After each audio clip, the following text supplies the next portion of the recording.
bonjour à tous. Bonsoir à tous. On va donc commencer cette session avec Raphaël Lasserre. C'est pas la première fois qu'on nous confie cette mission d'organiser une session cardiologie du futur. Alors, on a pas mal travaillé pour ça, Raphaël encore plus que moi, pour essayer donc de contacter les différents intervenants et de monter une session qui ait un sens par rapport au futur. Donc nous avons sur le plateau des gens que vous allez voir vont vous parler de choses très intéressantes. On a séparé 3 thématiques. On a un peu plus d'1 heure pour faire tout ça. La première chose, la première thématique sera l'intelligence artificielle et l'imagerie coronaire. La deuxième, ce sera l'externalisation des services et des solutions numériques, et vous verrez que c'est aussi également très intéressant. Et troisième, ce sera la collaboration chirurgien-cardiologue avec des informations croustillantes et des idées, des pistes de travail. Donc, je vais laisser mon collègue Raphaël introduire nos orateurs. On va commencer donc par l'intelligence artificielle et l'imagerie coronaire, et peut-être avec Jean-François Paul, qui est radiologue à Montsouris. Merci d'être avec nous. En quelques mots, d'abord, pouvez-vous nous rappeler, nous béotiens, ce qu'est l'intelligence artificielle et comment ça fonctionne? Alors, l'intelligence artificielle, c'est le fait de simuler une expertise ou un raisonnement humain, bien sûr de façon numérique, par des méthodes qui finalement se rapprochent beaucoup des méthodes statistiques, en fait. Et grâce à des algorithmes, on va faire ce qu'on appelle un modèle d'entraînement. Alors, dans le domaine de l'image qui nous concerne, on va, le plus simple, c'est de parler des modèles supervisés. C'est-à-dire qu'on va simplement annoter des images et on va faire apprendre à la machine, en annotant des milliers d'images, on va lui faire reconnaître automatiquement les images. Alors, la reconnaissance, c'est pas du cerveau humain, c'est des approches statistiques, c'est qu'il va faire des millions de combinaisons de rapprochements de pixels et de façon parfois surprenante, ça marche bien. Et en fait, ça permet de reconnaître, alors dans le chapitre dont on a discuté tout à l'heure, c'est par exemple des sténoses coronaires, et on va aller plus loin en pouvant prédire la FFR. Donc on va avoir une automatisation de l'analyse des résultats d'un coroscanner par une machine également, et on va avoir un résultat qui va être rendu par la machine. Est-ce qu'on a le droit de ne pas être d'accord quand on est radiologue? Comment on vit ça? On a non seulement le droit, mais le devoir de vérifier ce que dit la machine, parce que la machine ne reste qu'une machine, et elle apprendra ce qu'elle a déjà vu, et elle le fera de façon statistique. Alors c'est vrai que dans notre pratique de tous les jours, finalement, on a un fonctionnement assez statistique, mais on a aussi des informations en dehors qui sont importantes. C'est-à-dire qu'une même lésion sur un patient, selon son état de santé, sa fragilité, son âge, son symptôme et notre côté subjectif qu'il faut garder, on va pouvoir prendre des décisions pas forcément correspondantes à ce que vous dit la machine. Mais si vous prenez une décision différente, vous saurez pourquoi. Et l'homme plus l'IA, en tout cas dans mon expérience, on est plus fort que l'homme tout seul ou que l'IA toute seule. J'en suis persuadé, en tout cas sur le domaine sur lequel je travaille. C'est vrai que ça, c'est un point qui nous interpelle tous, parce qu'on se dit que quand la machine aura été nourrie, quand la machine saura travailler seule, est-ce que l'homme ne commet pas une erreur que de vouloir intervenir? Alain, tu as peut-être un avis différent là-dessus? Alors, juste, on peut parler ensemble, on est en table ronde. Hein.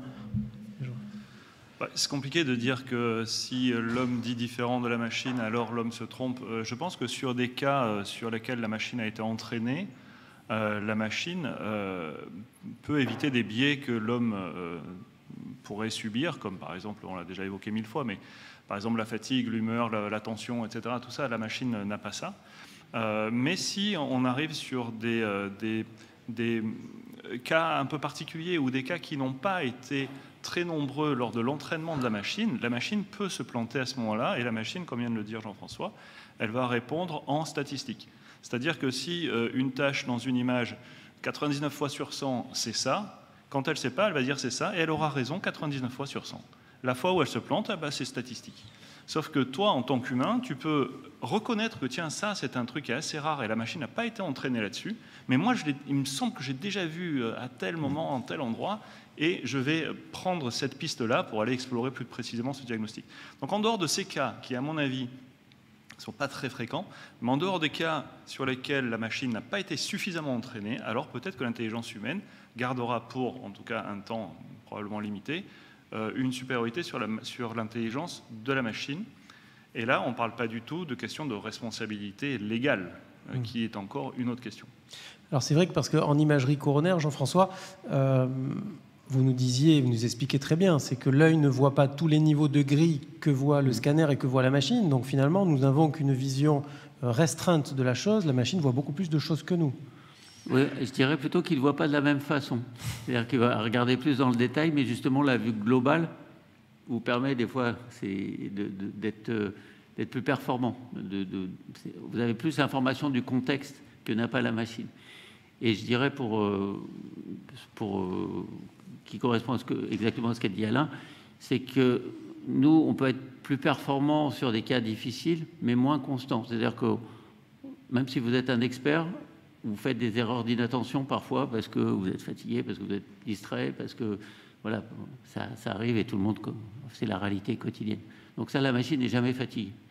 Par contre, sur des cas un petit peu inhabituels, je parlerai d'un pont intramyocardique qui peut simuler une sténose, où vous savez que c'est un pont, mais la machine, à moins que vous ayez fait un modèle d'entraînement spécifique pour les ponts intramyocardiques, elle ne le reconnaîtra pas. Elle dira il y a une sténose. Voilà, typiquement, c'est un cas. Alors, vous avez travaillé sur le développement de la FFR virtuelle en coroscanner, donc vous allez plus loin que les comptes rendus classiques qu'on reçoit de coronarographie, de scanner coronaire, oui, notamment pour les lésions intermédiaires, 3, 4. Cet outil, pouvez-vous nous en parler? Alors, oui, c'est un cas où je dirais, même après 20 ans de coroscanner, à l'œil, j'ai du mal à prédire la FFR et la machine, parce qu'elle a comparé, on lui a fait comparer des vraies valeurs de FFR au KT. On a comparé des scanners avec des gens qui sont allés par la suite au KT avec des mesures de FFR. Donc après quelques milliers de cas, la machine est capable de vous prédire avec un bon niveau de résultat la valeur de la FFR, au moins au seuil intéressant qui est celui de 0,8, ce qui vous permet de savoir si oui ou non, avec une bonne probabilité, il faut envoyer le patient au KT. Et ça, c'est quelque chose qui va au-delà de l'expertise, de 20 ans d'expertise d'un observateur. Alors, pour l'instant, la solution, vous l'avez nourrie avec combien de cas, combien de patients ont eu déjà des FFR guidés? Alors, sur les FFR, il y a environ 8000 images, ce qui n'est pas finalement si... Mais bon, voilà, c'est la base.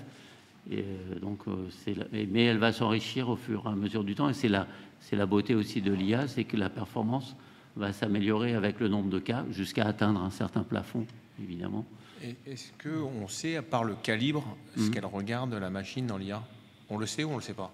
Alors, on travaille, on a une équipe de chercheurs qui travaille aussi sur l'explicabilité, c'est-à-dire qu'on va... déjà, on a un module qui permet de voir dans le logiciel qu'on développe où est-ce que la machine a détecté la sténose. Et on va le faire aussi maintenant pour la FFR. C'est-à-dire, c'est ce qu'on appelle l'explicabilité, c'est-à-dire qu'on est... Parce que sinon, l'IA, c'est une boîte noire, il vous donne un résultat, mais on ne sait effectivement pas d'où ça sort. Et la machine peut se tromper. Dans l'image, elle peut prendre quelque chose d'autre. Ce n'est pas complètement impossible. Et puisque la machine ne comprend rien, hein, c'est toujours pareil. On a l'impression qu'elle comprend, mais... Ce ne sont que des suites de chiffres, c'est bien évident, mais il faut le rappeler parce que des fois, ça peut perturber. Donc voilà. C'est-à-dire que si on voulait juste voir la sténose, il n'y aurait pas besoin d'intelligence artificielle. S'il suffisait juste de mesurer un calibre, ça peut se faire sans IA. Oui. Donc il y a quelque chose de plus. Oui, mais typiquement, parfois, vous avez des lésions diffuses. Toute l'artère est infiltrée. Ça peut se voir, par exemple, dans les vasculopathies post-transplantation ou même des lésions chez les diabétiques, enfin très diffuses. Même parfois, c'est difficile de savoir où est la lésion la plus sévère. Donc, il y a des cas simples où il y a une seule sténose, on n'a pas besoin d'IA à la limite pour le voir. Mais il y a des cas où c'est plus complexe. Et donc, on peut demander à la machine de montrer avec des algorithmes un peu nouveaux, un peu précis, de nous dire quels sont les pixels qui ont influencé sa décision. En fait, c'est comme ça qu'il faut le présenter. Donc vous avez fait ce choix. Enfin, la machine aujourd'hui, votre logiciel est capable aujourd'hui d'avoir ce seuil discriminant de 0,80, significatif, voilà. Non significatif, un peu comme les dédimères pour l'embolie pulmonaire. Peut-être un jour, vous serez capable de donner des chiffres de FFR, mais ça n'a peut-être pas une immense utilité. Ça, avec plus de cas, on pourra faire ce qu'on appelle des modèles de régression qui vont être de régression linéaire, qui reviennent à des stats plus classiques finalement, mais qui vont permettre de donner des valeurs, mais tout dépendra de la précision de la valeur. Une question de Béotien. Est-ce que c'est validé par les sociétés scientifiques ou est-ce que c'est de la recherche? C'est-à-dire que est-ce que les recommandations disent quand vous avez la capacité de connaître la FFR avec donc en non invasif, ok, allez dilater là. Est-ce que c'est validé ou pas? Alors, on est en train de le publier, donc c'est pas encore validé, clairement, mais il y a 2 études en cours en Belgique, donc dans des centres qui sont éloignés avec des machines différentes et avec des opérateurs même qui ont des valeurs de FFR qui n'ont pas été faits, par exemple, à Montsouris, donc dans un contexte différent. Et donc là, la valeur prédictive négative, et je pense que le plus important, c'est de ne pas faire prendre de risques aux patients, c'est de ne pas envoyer de gens au KT qui devraient avoir un KT.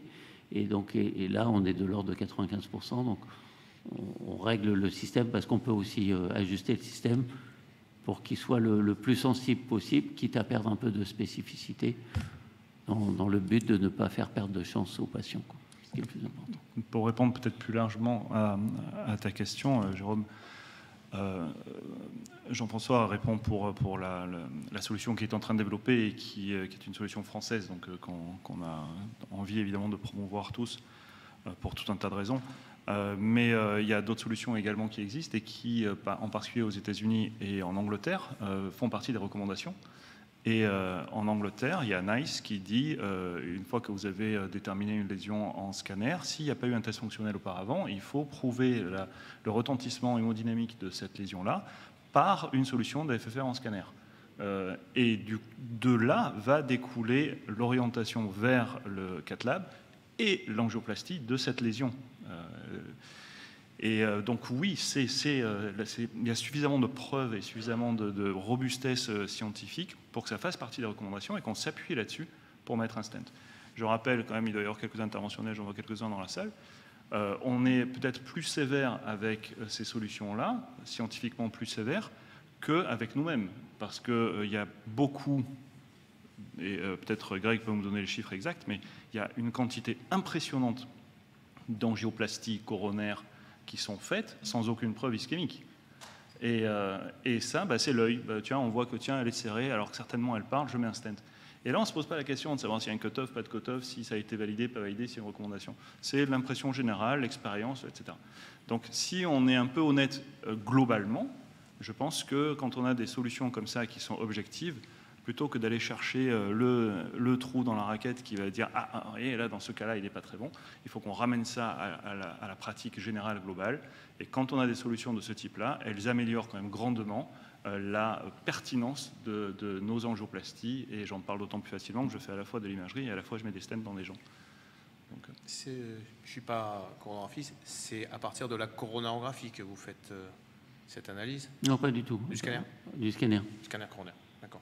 Donc, par une méthode non invasive. D'accord, donc il faut faire un scanner coronaire. C'est-à-dire qu'on fait une coro, bon, s'il y a un doute, il faut aller au scanner coronaire pour ensuite faire appliquer cette intelligence artificielle. Oui, non, c'est le chemin inverse. Bon, maintenant, vous savez que depuis 2021, à l'achat, c'est les recommandations de douleur thoracique stable, c'est le scanner coronaire qui est l'examen de première intention. Et donc, il n'y a pas de logique de refaire un scanner après un KT. Si on est au KT, il y a d'autres méthodes pour le faire. On a donc un outil, un logiciel qui va nous aider à discriminer des lésions intermédiaires, pour savoir s'il faut les envoyer au KT ou pas. On est sur du caractère hémodynamique et fonctionnel d'une lésion intermédiaire. Vous travaillez également en parallèle sur, et ça c'est plus l'avenir que le présent, sur les caractéristiques propres de densité des plaques, les plaques molles, les plaques instables. Est-ce que vous pouvez nous en parler? Oui, alors la plaque instable, c'est un sujet passionnant et qui qui nécessite encore pas mal d'études. Ce qu'on sait, on a tous, je pense, l'expérience de gens qui ont des lésions très peu serrées à l'origine, 30%, qui ont ce qu'on appelle beaucoup de remodelage artériel, et ça se voit bien au scanner. Souvent, c'est des plaques dites molles, en fait, ça veut dire des plaques non calcifiées. On peut même, par densité, deviner un noyau lipidique au sein d'une plaque au scanner. Donc, toutes ces caractéristiques, on peut aussi les affiner avec de l'intelligence artificielle pour essayer de prédire parmi ces plaques, il y en a heureusement qu'une minorité qui va se rompre et faire des accidents aigus, mais typiquement, dans l'expérience qu'on a maintenant, moi, avec plus de 20 ans de scanner, les gens jeunes qui font des accidents cardiaques, c'est presque toujours des plaques molles qui, auparavant, étaient à 20-30% de sténose, donc qui n'ont pas d'effet hémodynamique où la FFR ne va rien apporter, mais c'est des plaques qui, malheureusement, qui vont se rompre et faire une occlusion aiguë et faire un accident cardiaque parfois mortel chez des gens de 40 ou 50 ans. Donc là, actuellement, il n'y a aucune méthode. La seule méthode qui pourrait approcher ça, c'est le scanner avec une analyse un peu poussée de caractérisation de la plaque instable et de dire que celle-là, elle est plus instable qu'un autre et que celle-là, il faut la traiter agressivement par médicament. Lorsqu'on parle de FFR virtuel, c'est facile. On a un référentiel, c'est le guide qui a donné une valeur, un chiffre, et vous pouvez étalonner votre outil scanographique à un chiffre qui vous a été donné par un acte invasif chez le même patient. Là, c'est quand même plus compliqué. Quel est le benchmark? Quel est le référentiel qui vous permet de dire qu'une plaque est instable ou qu'elle ne l'est pas? En OCT, on a des critères de plaque instable. Est-ce que tiens, vous pourriez faire du coroscanner chez des gens qui ont eu des OCT pour lesquels on a pu définir qu'ils étaient porteurs de plaques d'allure instable? Est-ce qu'on a pu travailler sur ces deux outils en parallèle? Alors, je vais répondre. Vas-y, d'abord. Le coût de la plaque instable, c'est extrêmement important, parce que la coronaropathie, elle a un début qui est commun à toutes les évolutions, et puis parfois elle a une fin qui peut être commune également, qui est l'occlusion. Mais les chemins qui ont été pris sont totalement différents. C'est ce qui explique, par exemple, que la thrombolyse fonctionne dans la phase aiguë. Essayer une thrombolyse sur une CTO, ça ne marchera pas. Pourtant, l'artère est bouchée. Mais la façon dont elle s'est bouchée est totalement différente. La thromboaspiration, elle est basée sur la même chose. On enlève le caillot. La Mimi, c'était quoi? C'était on thromboaspire, on ne touche pas, parce qu'il n'y a pas de sténose dessous. Donc ce n'est pas une sténose qui a évolué et qui va finir par boucher l'artère qui fait un infarctus. Ça va donner une CTO. Et les CTO, la plupart du temps, ce sont des découvertes fortuites. Ça veut dire asymptomatiques. Et il faut donc aller prouver la viabilité, prouver l'ischémie avant de se lancer dans une désobstruction. Donc on voit bien qu'il y a un point de départ qui est le même, un point d'arrivée qui est le même, mais des chemins qui sont totalement différents. Et pendant les 30 dernières années, on s'est occupé du chemin de la progression de la plaque qui, tant qu'elle est non significative hémodynamiquement, l'oxygénation du myocarde n'est pas mise en jeu, donc c'est parfait. Il y a un moment où ça va être suffisamment obstructif pour générer une ischémie et des symptômes. Là, on commence à s'y intéresser. Et puis, on fait tout ce qu'on sait faire déjà depuis très longtemps. Et c'est tout le côté fonctionnel. Et du coup, la FFR CT, enfin, la FFR en scanner peut avoir sa place là. Et puis après, quand c'est occlus, c'est la viabilité. Mais sur l'autre chemin qui va être pris, où la plaque n'est pas significative, donc elle n'est pas symptomatique, donc elle ne positive pas les tests fonctionnels, elle va rompre. Et elle va rompre parce qu'elle a des caractéristiques de vulnérabilité. Ces caractéristiques-là, elles ont plusieurs niveaux de perception. Le premier niveau, qui est visible à l'œil humain, ce sont des critères scanographiques qui ont été déjà clairement déterminés et qui existent dans la classification CADRADS 2.0, la toute dernière, et qui bénéficient du suffixe, avant c'était V dans la première classification, maintenant c'est HRP pour High Risk Plaque. Donc il faut l'écrire, ça, dans un compte-rendu de Coroscan. Si vous voyez une plaque qui présente ces caractéristiques-là, il faut le dire. Ces caractéristiques, il y en a 4. C'est les microcalcifications, c'est les plaques hypodenses, c'est le remodelage positif de l'artère, et puis c'est une calcification circonférentielle qu'on appelle le napkin ring sign. Ça, ce sont 4 critères, c'est objectif. Ce n'est pas du feeling, c'est objectif. Après, il y a un autre niveau qui est sur la caractérisation de la plaque. Là, l'œil humain n'est pas capable de le faire correctement et ce sont des machines qui vont faire cette analyse-là en disant la proportion de graisse, la proportion de fibres, la proportion de calcification, etc.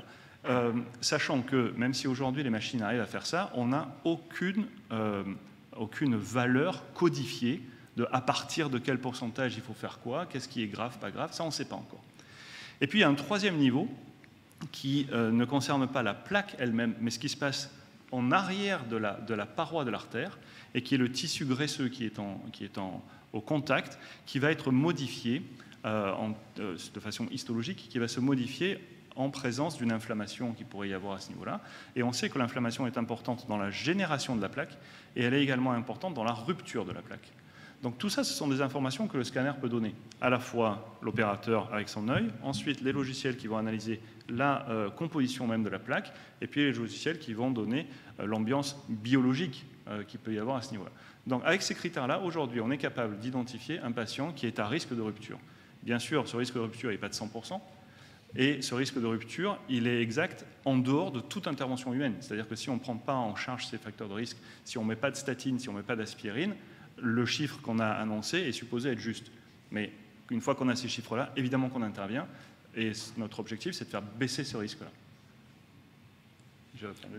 Oui, parfaitement répondu. Juste, je voulais insister quand même, il y a quand même des données, et j'en cite qu'une, mais il y a de plus en plus de cohortes de patients qui ont été suivis dans le temps avec le coroscanner. Donc je cite quand même l'étude Scott Hart, qui, comme son nom l'indique, a été faite en Écosse, publiée dans le New England Journal of Medicine en 2018, et qui montre que déjà à 5 ans, et ils vont sortir les résultats bientôt à 10 ans, à 5 ans, il y a moins de mortalité chez des patients qui ont eu un bilan de douleur thoracique stable, qui ont eu un coroscanner par rapport à un test d'effort qui était le suivi classique. Donc ça montre que le coroscanner est capable de diminuer la mortalité cardiovasculaire. Et la seule explication, ce n'est pas l'examen, ce n'est pas les rayons X, c'est le fait qu'on fait un traitement plus adapté. Donc c'est quand même très encourageant. Donc il y a de plus en plus de données internationales qui sortent et qui permettent de montrer quelles sont les typologies de lésions, puisqu'on a 5 ans après, on voit les accidents qui sont arrivés. Donc on arrive comme ça, on va quand même comme ça affiner le profil de risque en fonction de la morphologie de la plaque. Est-ce qu'il y a des questions dans la salle ? Grégoire ? Est-ce que vous pensez que actuellement, effectivement, on utilise de plus en plus de coroscan et de dépistage, on stratifie un peu de patients, par exemple, on a un facteur de risque, mais on a... Le micro ne marche pas. Hein. Le micro ne marche pas.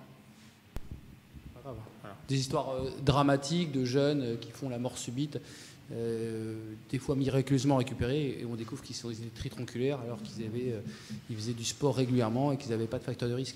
Est-ce que vous pensez que justement que la place du coroscan dans le dépistage systématique pour la prévention de ces patients à partir peut-être d'un certain âge va devenir quasiment systématique, c'est-à-dire dans le diagnostic, dans la prévention primaire de cette maladie ? Quelles étaient les limites à ça ? Les limites à ça, c'était les rayons et c'était l'iode. Bon, l'iode chez le sujet jeune en dépistage, a priori, ce n'est pas une véritable difficulté. La deuxième difficulté, c'était l'irradiation.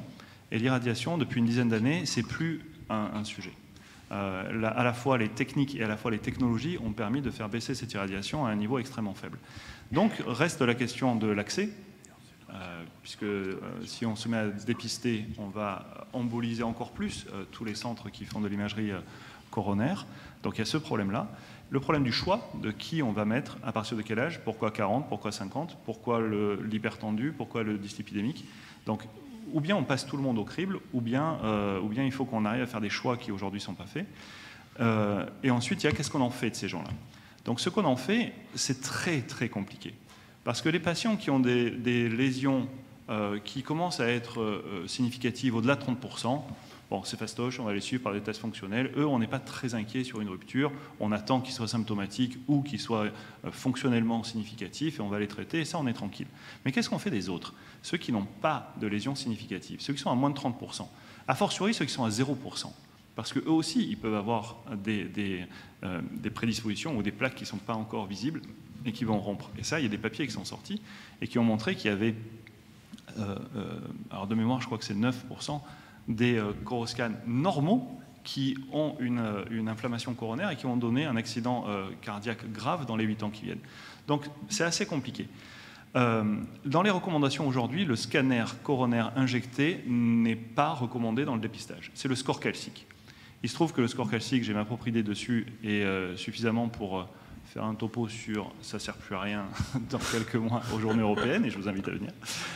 Mais je pense que le score calcique ne répond pas correctement au dépistage. Et surtout le suivi par score calcique, à mon avis, et ça n'engage que moi, c'est une foutaise absolue.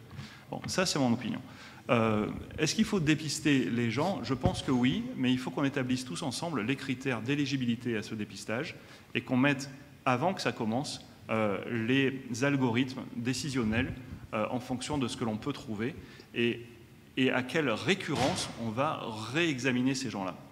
Ces questions ont été évoquées et résolues pour la mammographie, pour la coloscopie, pour la coronaropathie par imagerie, ça n'a pas encore été fait.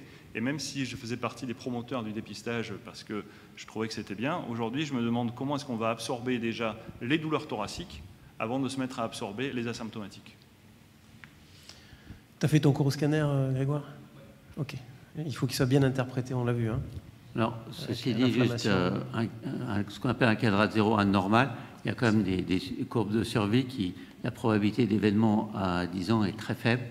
Et en gros, plus il y a de lésions, plus il y a des risques d'accident à 10 ans. Il y a des courbes publiées là-dessus. Donc, quand même, ça donne une indication. Le problème, c'est que le dépistage, on rentre dans des risques de population. Après, pour sa santé propre, c'est une autre question. Mais c'est vrai que, moi, typiquement, des gens qui ont des antécédents familiaux, enfin, moi, alors, c'est pas scientifique, hein, c'est sur l'expérience, c'est tous les gens jeunes qui ont fait des accidents cardiaques, ils étaient tous avec des facteurs familiaux et tous fumeurs.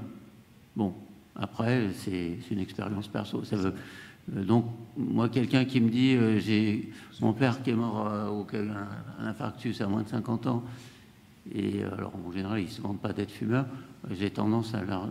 Ne serait-ce que pour les rassurer. Oui, mais là, Jean-François, tu parles des gens de moins de 50 ans, et ce que disait Alain tout à l'heure, c'était de définir un cut-off à partir duquel il faudrait peut-être faire un cours au scanner. Ah oui, non, mais donc on est plutôt sur les plus de 50 ans. Et un petit bémol sur le score calcique, ça reste quand même un des meilleurs marqueurs de risque, mais il faut faire attention à l'âge. C'est-à-dire que le score calcique, pour moi, avant 60 ans, enfin, surtout quand il est normal, ça ne doit pas rassurer. C'est-à-dire qu'il ne faut pas se rassurer par un score calcique normal. Il y a une question de comment l'interpréter. Alors, on va rentrer dans le CatLab maintenant. Ouais. Alain? Ouais, excusez-moi, j'avais une question aussi. Merci beaucoup, c'est super intéressant. J'avais une question, en fait deux questions. Question sur le burden interomateux. Est-ce que ça a un intérêt aujourd'hui de faire une évaluation globale de la maladie qu'est l'athérosclérose? Dans les coronaires, certes, mais peut-être aussi en dehors des coronaires.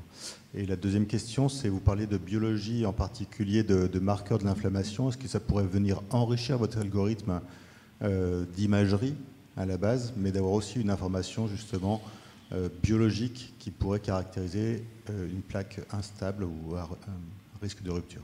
Voilà. Je peux parler sur la première. Alors, il y a un article récent qui montre que c'est vraiment une très bonne question. La charge athéromateuse globale est probablement un des meilleurs marqueurs, et on parle surtout de la charge non calcifiée. Et donc, et par intelligence artificielle, justement, une équipe du CEDAR-Sinai qui a montré qu'il y avait 5 fois plus de risques d'infarctus avec un volume de plaques. Alors, c'était très précis, à 238 mm3 de plaques mesurées au scanner. Et ça, à la main, vous ne le faites pas parce que ça prend des heures et en plus, ce n'est pas très reproductible à la main. Et pour la deuxième partie sur l'inflammation, je te laisse. Alors pour la deuxième partie, l'inflammation, j'ai utilisé le mot biologique pour parler de l'environnement de l'inflammation. En réalité, c'est une inflammation de bas grade, c'est une inflammation qui passe sous les radars que l'on connaît aujourd'hui. Et des études ont été faites avec la CRP ultrasensible. Et on n'obtient pas ces résultats-là, ce n'était pas satisfaisant, c'est pour ça que ce n'est pas utilisé en pratique courante. En plus, ça coûte une fortune et c'est compliqué à faire.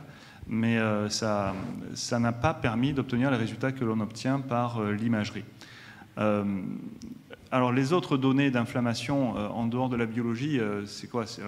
L'examen clinique, ça va être compliqué au niveau de la coronaire. Donc, on reste vraiment sur de l'analyse d'images en coupe, sur des zones que l'œil humain n'est pas capable d'analyser. Voilà pourquoi est-ce que ces logiciels-là qui permettent de révéler en fait une inflammation préexistante sont des logiciels qui, de mon point de vue, viennent combler un manque, un trou à un endroit on ne pouvait pas répondre à cette question, on ne savait pas répondre à cette question. Pourtant, la physiopathologie, elle est connue depuis 30 ans. On sait très bien comment ça fonctionne, on sait très bien le rôle de l'inflammation dans la génération de la plaque, dans la création de la plaque. Toute la plaque d'athérome, elle est liée à ça. Ça a été expliqué et démontré par des travaux fondamentaux depuis très longtemps. Bon, et une fois qu'on sait que c'est ça, so what? Qu'est-ce qu'on peut faire après? Eh bien, aujourd'hui, on arrive à visualiser ce truc-là, et cette information-là, elle vient enrichir un petit peu tout notre arsenal diagnostique pour justement les cadrats qui sont des cadrats bas inférieurs à 3. Parce que, alors, peut-être tout le monde n'est pas familier avec le score Cadrats, c'est une classification en 6 points du scanner coronaire, enfin du degré de sténose en réalité. 0, c'est qu'il n'y a pas de plaque. 1, c'est des plaques à moins de 30%. 2, c'est des plaques à moins de 50%. 3, c'est 50%. 4, il commence à y avoir de la sténose significative. Il y a 4A pour monotronculaire, 4B pour tronc commun ou multitronculaire, et 5, occlusion. Et après, on a des suffixes qui viennent se mettre pour justement la plaque vulnérable, pour la présence de stent, pour la présence de pontage, etc. Bref. Donc, quand on revient sur la classification unique, c'est-à-dire en degré de sténose, on était assez à l'aise sur les cadrats 4, c'est-à-dire il y a une sténose. Donc, il suffit de prouver qu'il y a de l'ischémie et on traite. On est assez à l'aise sur les cadrats 5, c'est bouché, bon, bah, très bien, on va montrer qu'il y a une viabilité. Sur les 3, on était un petit peu embêté, mais la FFR scanner peut venir répondre à ça, parce que c'est une lésion intermédiaire. Est-ce qu'elle est fonctionnellement significative ou pas? C'est parfait. Mais qu'est-ce qu'on faisait des 0, 1 et 2? Ben, jusqu'à présent, on les traitait par le mépris. Et en fonction de la tête du patient, on mettait de l'aspirine, on n'en mettait pas. Et puis bon, si on avait de la chance, il y avait aussi une carotide, donc c'était très bien, statine, etc. Aujourd'hui, sur les cadrats 0, alors pour être très honnête, pas 0, mais dans ma pratique en tout cas, sur les cadrats 1 et 2, s'il y a les critères scanographiques de vulnérabilité que j'ai évoqués tout à l'heure, microcalcification, hypodensité, etc., je demande une analyse de l'inflammation, parce que je ne peux pas demander des analyses de l'inflammation pour tous les patients non plus, donc je screen de cette façon-là.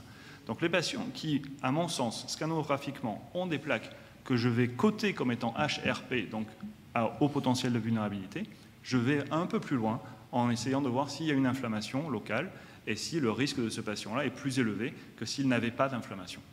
Mais ça, je ne peux pas répondre à ça par une prise de sang.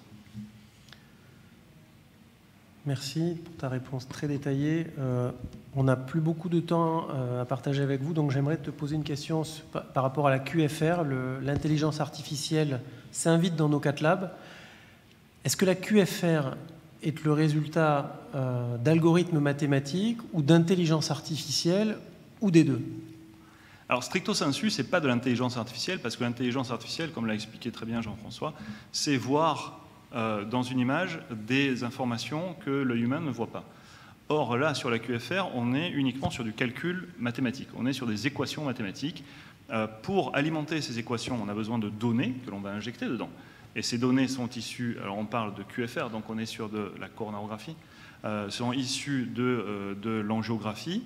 Là où l'intelligence artificielle va rentrer en jeu, c'est sur l'amélioration de cette image, le tracé des contours, le tracé de la ligne centrale, la superposition de deux coupes qui sont supposées être perpendiculaires, voir si on est bien au bon endroit. Donc tout ça, oui, il peut y avoir une partie d'intelligence artificielle, mais tout le reste, c'est du calcul mathématique en réalité. Et le résultat qui est donné à la fin était le résultat d'une équation qui est aussi connue depuis le 19e siècle, mais qui ne servait pas, parce qu'à l'époque, on ne faisait pas beaucoup de coraux. Mais aujourd'hui on peut l'appliquer sur la QFR, et elle va nous donner un résultat, après, qu'on interprète, pareil, en fonction de la FFR invasive ou de la clinique, etc. Mais stricto sensu, ce n'est pas de l'intelligence artificielle au sens où la machine ne regarde pas une coro et sans qu'on puisse savoir pourquoi, elle va nous dire « c'est positif ». Ce n'est pas comme ça que ça marche.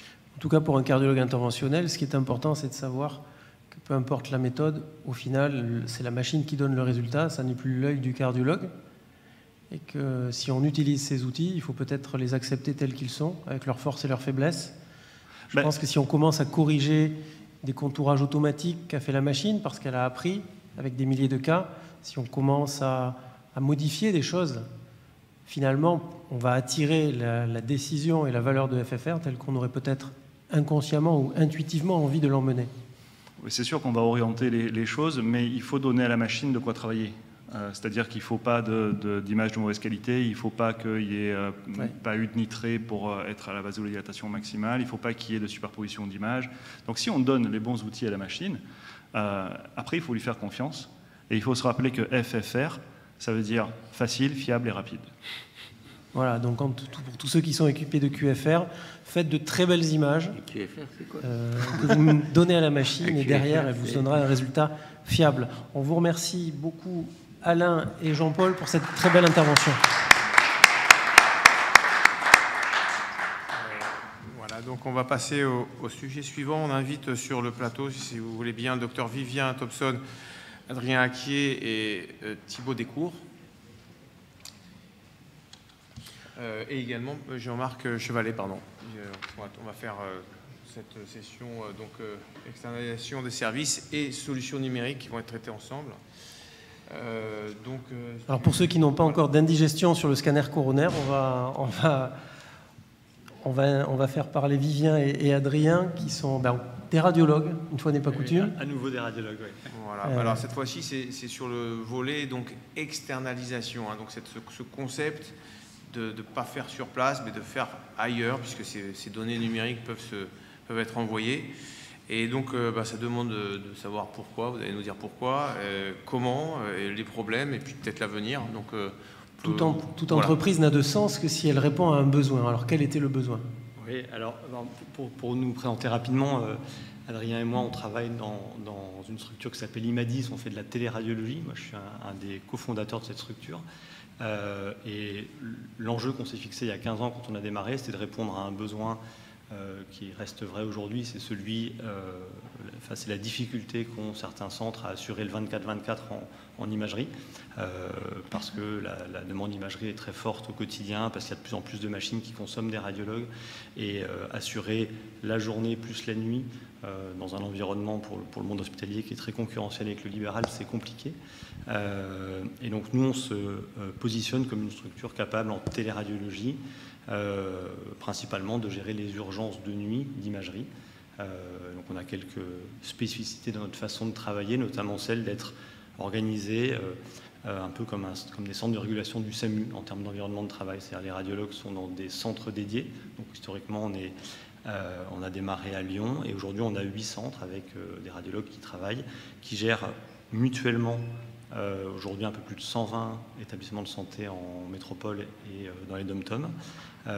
Et ça nous permet de bénéficier avec le volume d'une grande réactivité, de surspécialité. Adrien parlera un petit peu de ce sur quoi on travaille en cardiologie. Mais voilà, en 15 ans, on a pu affiner des process pour être capable d'être vraiment en direct avec les cliniciens, alors essentiellement des urgentistes, mais parfois des cardiologues avec les services de soins. La carence, elle peut être nocturne, elle peut être le week-end, mais elle peut être aussi 24/24 dans des centres en grande difficulté. Alors, oui, on travaille 24 heures sur 24, mais ce n'est pas qu'une histoire de difficulté, honnêtement, aujourd'hui. Il y a 15 ans, c'était vraiment des services hospitaliers en difficulté avec 4 radiologues, 2 qui partent à la retraite, donc des services qui étaient mis sous tension. Aujourd'hui, tu connais bien l'exemple de Pau, il y a des hôpitaux avec des vraies équipes de radiologues, mais les besoins sont tellement importants que pour tout assumer, en fait, il faut un soutien. Et c'est pas qu'une histoire de difficulté, c'est des grosses équipes avec 10, 15, 20 radiologues, mais pour assurer le 24/24, en fait, externaliser la nuit profonde, c'est quasiment 2 temps plein ou 2 temps plein et demi qui sont récupérés sur l'activité du quotidien pour développer de l'interventionnel, pour être présent en staff, pour faire de la mammo. Donc on intervient parfois dans des centres en difficulté, mais on intervient aussi dans des centres où on devient une des briques finalement de la gestion humaine radiologique pour optimiser les ressources. Il y a des choses qui ne sont pas accessibles à la téléradiologie. Les urgences le sont plutôt pas mal en fait. Donc ça, c'est plutôt ça la philosophie. Donc moi je retiens les chiffres de 8 et 120, c'est-à-dire qu'avec 8 centres, vous avez fait fonctionner 120 centres. C'est ça? Avec 8 centres, vous faites fonctionner 120 centres sur l'urgence. 8 centres de garde, mais on est 400 radiologues à participer, donc on est Enfin, ça permet d'offrir du soin à 120 endroits qui n'auraient pas pu le faire. Oui, ça permet d'offrir en tout cas quelque chose de très homogène, quel que soit. Alors, prendre des exemples, on travaille depuis un mois avec le scanner des Marquises, Là, il y a 10 000 habitants complètement isolés et on fait 1 à 2 scanners par jour. Donc on est sur une activité qui est extrêmement modeste en volume, mais par contre la valeur ajoutée elle est immédiate. Puis on travaille avec Pau par exemple, qui est un très gros centre, il y a beaucoup de radiologues et on intervient sur la nuit profonde. Donc on prend le relais de l'équipe sur place. Donc les deux extrêmes, c'est un peu ça. C'est une vraie valeur ajoutée. Combien vous avez de scanners par an que vous traitez pour les autres? On traite entre 1000 et 1200 scanners par jour d'urgence à peu près aujourd'hui. Quand même impressionnant. C'est une grosse valeur ajoutée en fait dans un contexte de pénurie de soins. On a envie de voir d'autres modèles où il y a la pénurie de soins et on trouve des solutions. Enfin là vous avez démarré quand? Alors, on a démarré en 2015. Adrien est le porteur du projet du centre qu'on a ouvert à Dijon il y a 2 ans. Ce volume-là, il nous permet, parce que c'est un congrès de cardiologie, on peut aborder ça aussi. On va en parler après, il n'y a pas de souci. Ok, très bien. Mais voilà, donc on a démarré il y a 15 ans. Alors vous ne vous contentez pas de faire des images et de les analyser, de les interpréter. Je crois que vous êtes aussi, notamment, vous avez des bases de données, vous avez tellement d'examens que vous êtes dans de la data et vous êtes capable aujourd'hui, je crois, chez les polytraumatisés, vous faites des travaux, des publications, enfin vous avez une expertise l'intérêt d'avoir multicentrique en quelque sorte. Avec une activité multicentrique, c'était de potentiellement être capable de travailler sur les données. Donc on a développé un département scientifique avec un médecin à sa tête qui a une valence scientifique forte et ça nous permet de faire des travaux multicentriques et notamment c'est vrai que sur le body scanner par exemple c'est le premier travail un peu structuré qu'on a fait. On fait des relectures systématiques, donc on lit 2 fois les examens en direct et puis le lendemain matin et ça nous donne une base de données qui était assez intéressante avec des centaines de patients qui nous a permis de réévaluer ce qui était déjà connu dans la littérature, c'est le nombre d'erreurs. Alors ça rejoint les discussions d'IA, mais le taux de lésions manquées, donc c'est des choses sur lesquelles on peut se pencher effectivement de manière structurée et puis tout de suite multicentrique avec beaucoup de radiologues en première lecture, beaucoup d'hôpitaux, des typologies de patients très variées et comme on est obligé d'avoir une seule méthode de travail avec des filières de prise en charge très homogènes malgré la différence des sites en fait. Je crois que c'était important de préciser quand même que vous profitez de tout ça pour faire de la recherche et pour faire avancer les choses et pas uniquement comme certains peuvent critiquer ce type d'entreprise que moi c'est un positionnement qui est pas si simple dans le monde radiologique parce que nous, on a le sentiment... Vous avez dû prendre quelques volets de bois vert, on peut le dire. Oui, quelques-unes. Okay. Nous, on a le sentiment d'être en soutien des hôpitaux. C'est ce qu'on vit au quotidien. Et en même temps, ça bouleverse un peu l'exercice de la profession avec des enjeux qui sont pas simples. Le tout téléradiologique serait catastrophique, mais quand on arrive à être positionné sur un complément par rapport à des équipes sur place ou comme les Marquises sur des territoires très très isolés, la plus-value est importante et toute la subtilité, c'est de pas venir abîmer l'écosystème radiologique local en fait. Il y a vraiment un enjeu majeur là-dessus. De respecter tout ça. Ouais. Alors finalement, j'ai une question. Est-ce que finalement, vous n'allez pas devenir un centre formateur pour les internes, validant? Est-ce que vous travaillez avec des internes déjà? Je crois. Alors on a des internes de fin de cursus qui travaillent avec nous quand ils peuvent remplacer. On s'est posé la question, on a initié des dossiers et pour le coup là on s'est pris des volets de bois vert. Donc on a rangé les dossiers. Donc c'est pas au programme pour le moment. On n'est pas universitaire donc on vous a pas accordé ça. Voilà. Exactement. Et sur le plan financement, puisque quand même l'établissement qui est demandeur fournit quand même ses manip radio qui font le scanner. Qui vous l'envoie.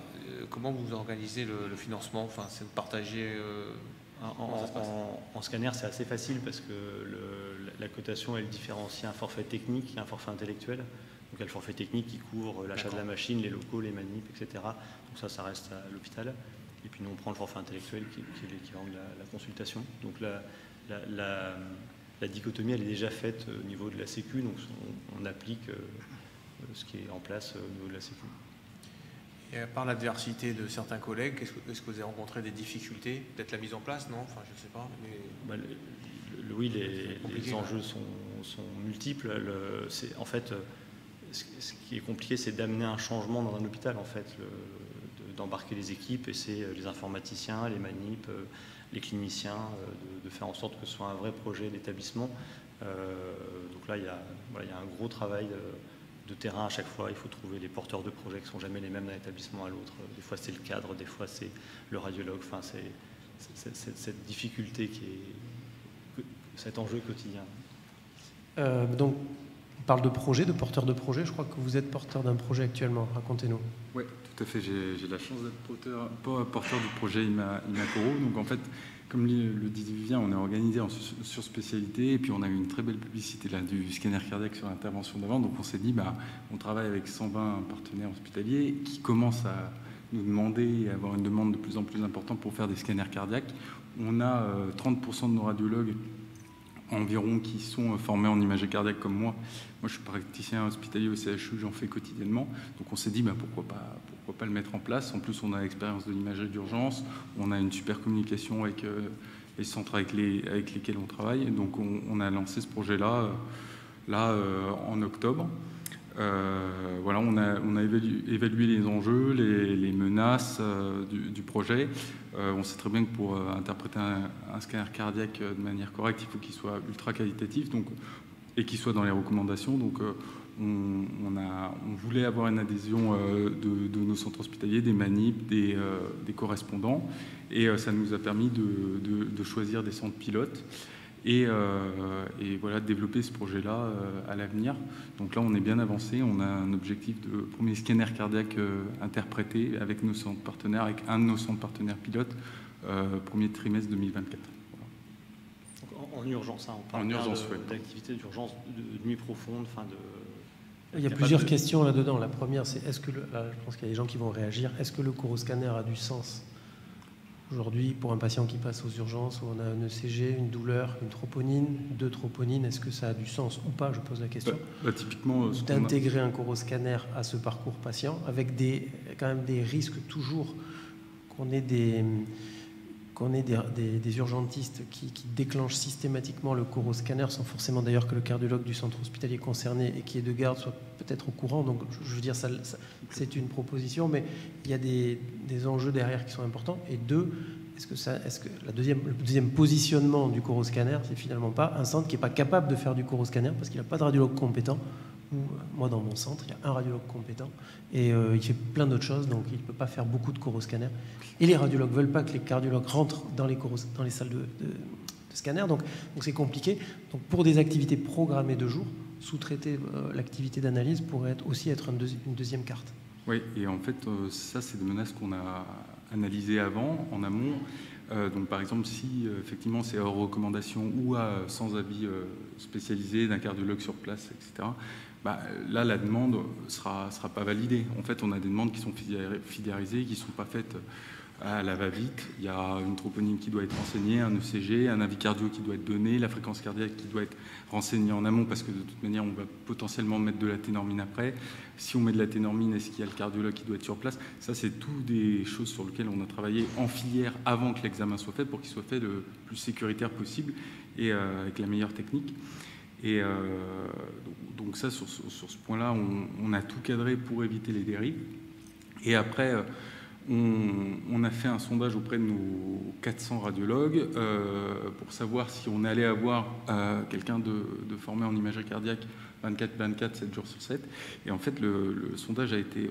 On espérait beaucoup de ce sondage et il a été au-delà de nos espérances. C'est-à-dire que sur 200, on a eu 224 réponses. On a 30% donc de gens qui savent déjà faire de l'imagerie cardiaque au quotidien, qui sont prêts à en faire en urgence sur les PDS ou les CDS, qui sont prêts, vu que c'est un examen en jeu et qu'on avait, comme le body scanner, des examens en jeu, on s'était dit qu'on allait faire une relecture de ces examens-là, qui sont prêts à faire une relecture systématique à 24 heures, comme les body scanners, par un autre radiologue qui est formé.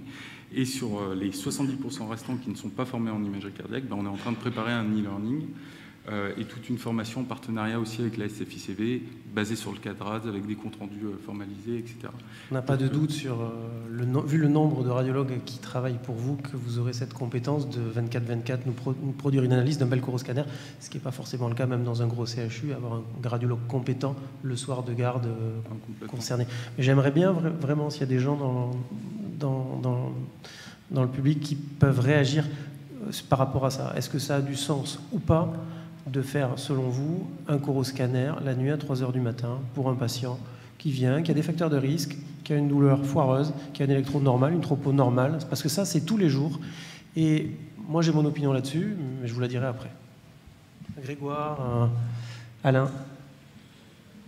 Par le micro. Un micro, s'il vous plaît. Oui, voilà, là-bas. Bon, voilà.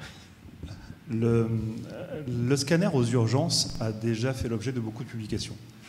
Et ça a un intérêt en termes de gain de temps, ça a un intérêt en termes de gain d'argent. De gain d'argent, je parle pour la société, pas pour l'opérateur. Donc oui, ça peut avoir un intérêt. Ma question, là où je m'interroge, c'est un patient qui arrive un mardi à 9 h du matin aux urgences pour une douleur thoracique, et il se trouve que dans ce centre, il y a une vacation de coroscanner qui débute à 13 h. Qu'est-ce qu'on fait?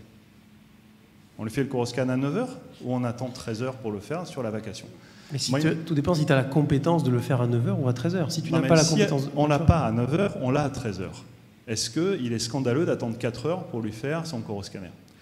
À mon avis, ce n'est pas scandaleux, et c'est comme ça qu'il faudrait faire. Maintenant, on remet la même chose sur un dimanche à 4 h du mat. Est-ce que c'est scandaleux d'attendre le lundi, en heure ouvrable, qu'il y ait les gens compétents pour le faire? Donc je pense que non, dans la même logique. Donc faire un coroscan la nuit, dans un service d'urgence, avec les conditions que l'on connaît d'urgence qui sont toujours moins idéales que sur une vacation programmée, ça ne me semble pas avoir de sens. Le faire en général, parce que le samedi après-midi, ça nous embête d'attendre jusqu'au lundi, etc., pourquoi pas. Mais sur des créneaux de nuit et d'urgence, je ne vois pas exactement la plus-value. On a quand même, Alain, juste si on peut rebondir, des scanners dont les agendas sont full. Alors ça, c'est une autre question.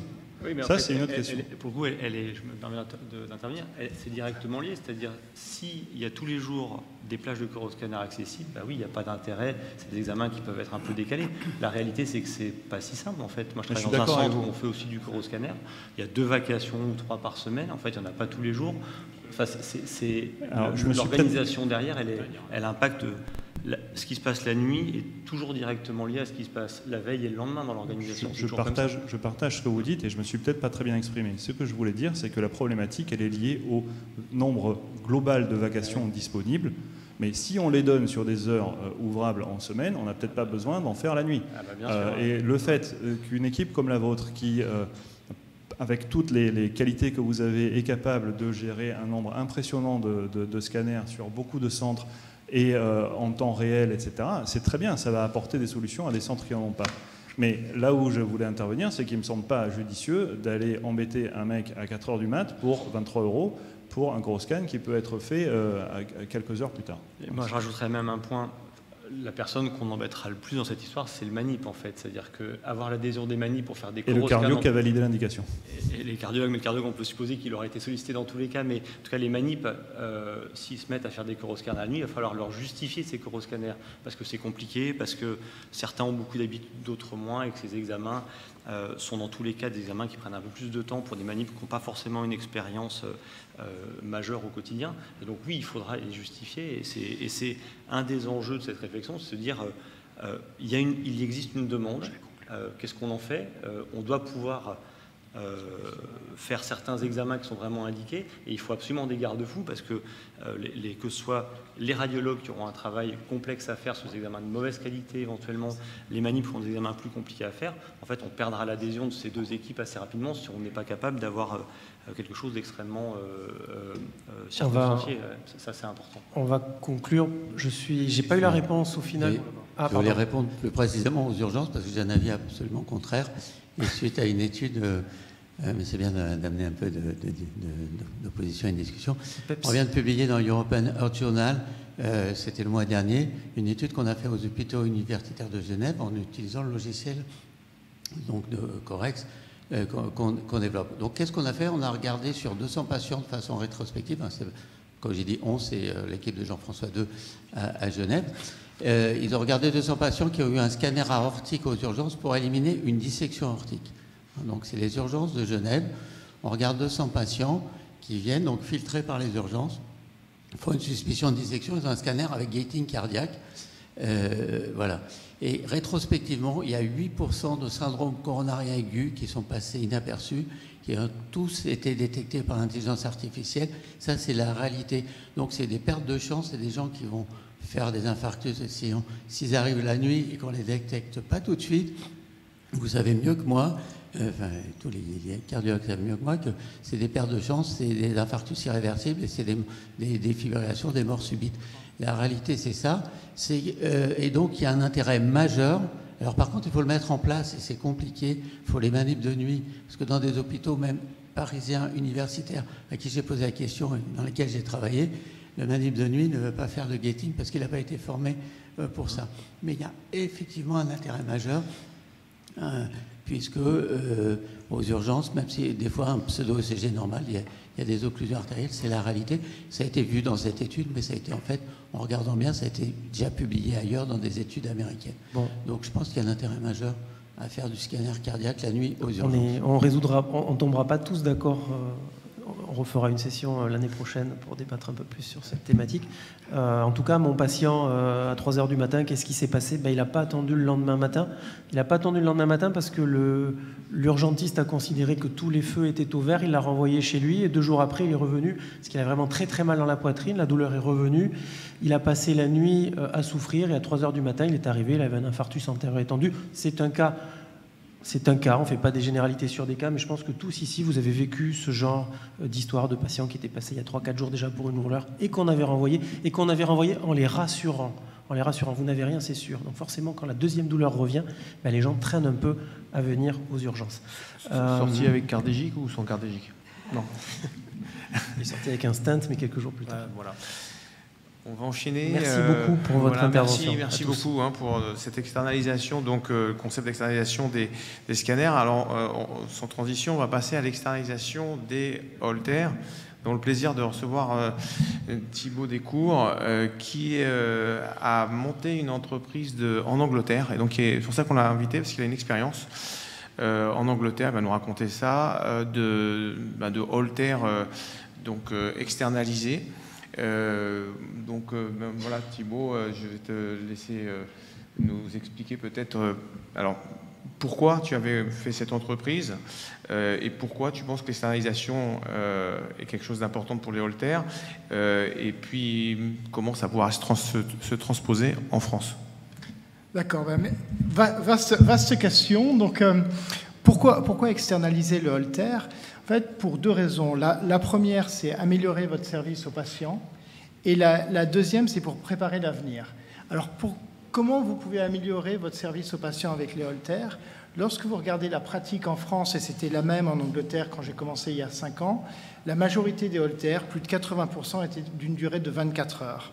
Or, les études montrent qu'avec 24 heures, vous diagnostiquez que 30% des patients qui souffrent d'arythmie, c'est-à-dire que 70% des patients sont manqués. Et donc, ce que nous avons fait avec Gervais en Angleterre, nous avons recommandé un diagnostic standard de 3 jours au lieu de 24 heures. Donc, on augmente par 3 la durée de diagnostic.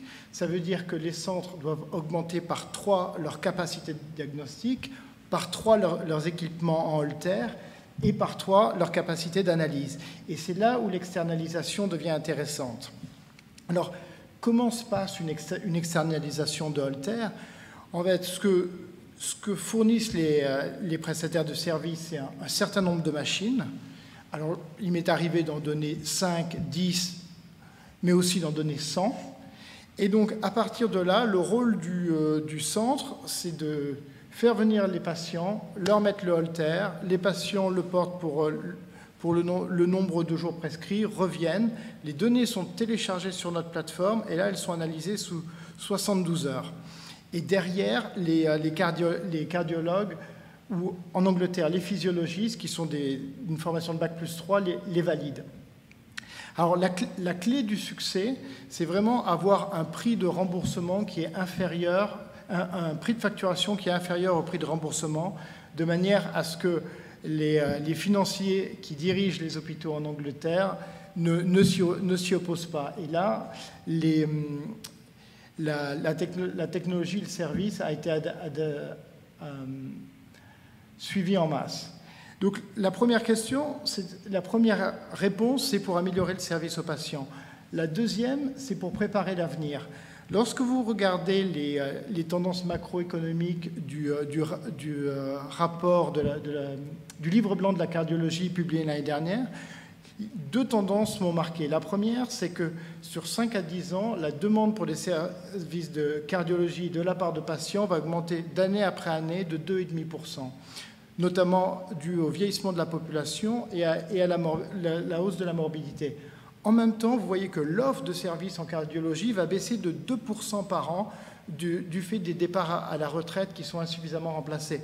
Donc, il va y avoir un fossé qui se crée entre l'offre et la demande, qui se traduit par une augmentation du temps d'attente des patients.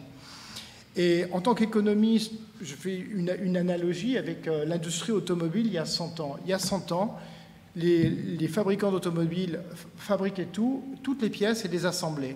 Et puis après de nombreuses crises, ils se sont recentrés sur le corps du métier, qui est l'assemblage. Et je pense, quand on voit toutes ces tendances en cardiologie, ma recommandation, c'est de vous recentrer sur le cœur de métier, qui est le contact avec le patient et le traitement. Et tout ce qui est autour, c'est du superflu dont fait partie le Holter. Alors, donc, si je résume ce que j'ai compris, 24 heures, c'est insuffisant en qualité, et en plus, on met un temps fou à les lire, et donc une société extérieure pourrait, comme ça a été fait donc en Angleterre, proposer de faire 3 jours, ce qui est donc une meilleure qualité, et avec des délais, puisque nous, on n'a pas le temps. Donc, c'est effectivement quelque chose qui, sur le plan théorique au moins, est absolument audible, très audible. Ça rappelle ce qui vient d'être dit sur le scanner. Alors après, en France, enfin, la première question, c'est en France, est-ce que c'est transposable? Est-ce que le modèle économique, enfin, moi, ma connaissance, c'est qu'il n'y a que des Holter de 24 heures qui sont facturés en France, pour l'instant en tout cas. Ensuite, est-ce qu'on a le droit pour l'hébergement des données, comme en Angleterre, de le faire? Est-ce qu'on peut le faire en Angleterre? Je ne sais pas où il est fait. Et puis, qui est-ce qui peut lire? Est-ce que c'est un physiologiste aussi? Enfin, voilà. Donc la clé du succès ici, c'est le modèle économique et la rentabilité. Donc les coûts sont très très contrôlés. Donc la manière dont Gervasi va procéder en France, et on va avoir notre premier pilote dans 2 semaines, c'est il faut trouver d'abord des Holters qui puissent être à longue durée et en même temps avec de très bons tracés. Parce que derrière, si vous avez des Holters de longue durée avec des tracés pourris, ça tue les marges derrière, parce qu'on va les analyser. Donc, premier point. Le deuxième point, il faut que les enregistreurs de Holter, donc il y a pas mal de patchs sur le marché, aient une durée de vie de plus de 3 ans. Et en tant que prestataire de services en Angleterre, on en a utilisé beaucoup. La majorité ont une durée de vie de 2 ans. 2 ans, ça tue les marges. Ensuite, le troisième point, c'est le logiciel d'analyse. Il doit être très, très performant. Et donc, nous utilisons un logiciel d'analyse qui a été développé à base d'IA. Et donc, l'analyse se fait en 30 à 40 secondes. Et derrière, le service que l'on fournit, ce sont des physiologistes anglais qui, eux, vont nettoyer les données. Ce ne sont pas les physiologistes qui prennent la décision, le diagnostic est fait par le logiciel qui écrit toutes les conclusions, le physiologiste le contrôle, donc un premier physiologiste va le contrôler, et un deuxième physiologiste va faire le contrôle final avant l'envoi au centre. Donc pour répondre à ta question, comment ça pourrait se passer en France, en fait, le diagnostic est fait par un logiciel. Les physiologistes nettoient les données de manière à ne laisser que les données pertinentes pour que le cardiologue puisse établir son diagnostic. Alors, les données vont partir en Angleterre, où les physiologistes vont les analyser de la plateforme. Et la CNIL, en 2021, a reconnu la protection des données patients en Angleterre comme étant équivalent aux protections données par le droit européen. Donc, pour la CNIL, il n'y a pas de Brexit. Donc, le modèle fonctionne.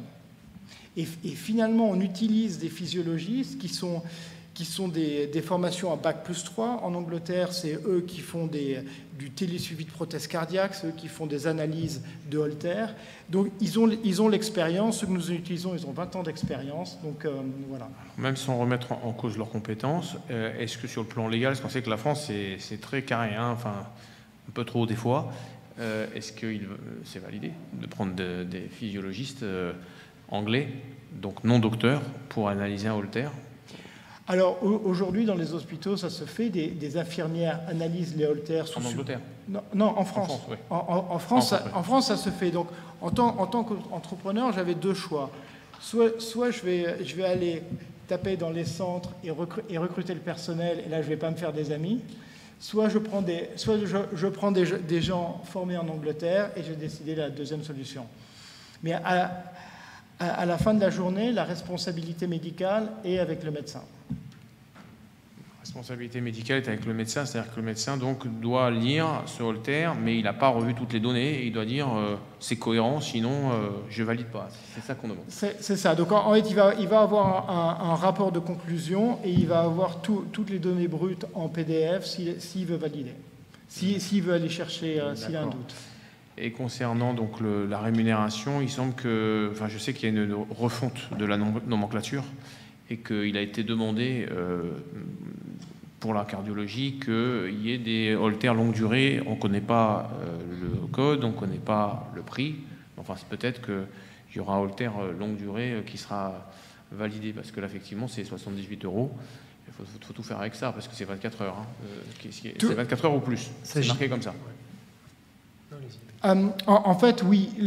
Quand je regarde ce qui s'est passé en Angleterre, donc j'ai vu en l'espace de 10 ans, le remboursement du prix du Holter est passé de 500 livres. Il y a 4 ans, il était à 121 livres. Maintenant, il est à 70. Et dans un système décentralisé comme l'Angleterre, dans certaines régions, c'est 40 livres. Donc, en gros, pour moi, si on arrive à avoir un prix de remboursement pour le Holter long, c'est super. Mais la tendance, c'est à la baisse des prix. Donc, arriver à trouver des modèles économiques où tout se tient. Votre outil, il est utilisé en Angleterre. L'objectif, c'est le même outil. Il est valable sur tous les Holter ECG qui existent sur la planète. Oui. En fait, le développement économique européen, ensuite, derrière, quels sont les projets? Dans quelle échéance? Donc, Gervasi fournit les analyses. Mais nous avons un partenariat avec Spacelab et c'est eux qui fournissent les Holter et qui fournissent les logiciels. Donc en Angleterre, le physiologiste va analyser avec la version anglaise du logiciel et ensuite, en France, tout sera en français. Donc tous ces développements ont déjà été faits. D'accord. Est-ce qu'il y a des questions dans la salle?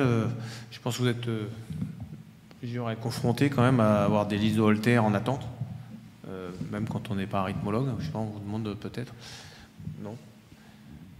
Bon, je voudrais faire un point sur notre conversation qu'on a eue tout à l'heure, parce que c'était une bonne conversation où tu me disais, c'est intéressant l'externalisation du Holter, mais toi, tu es équipé avec des personnes et tu n'as pas de problème.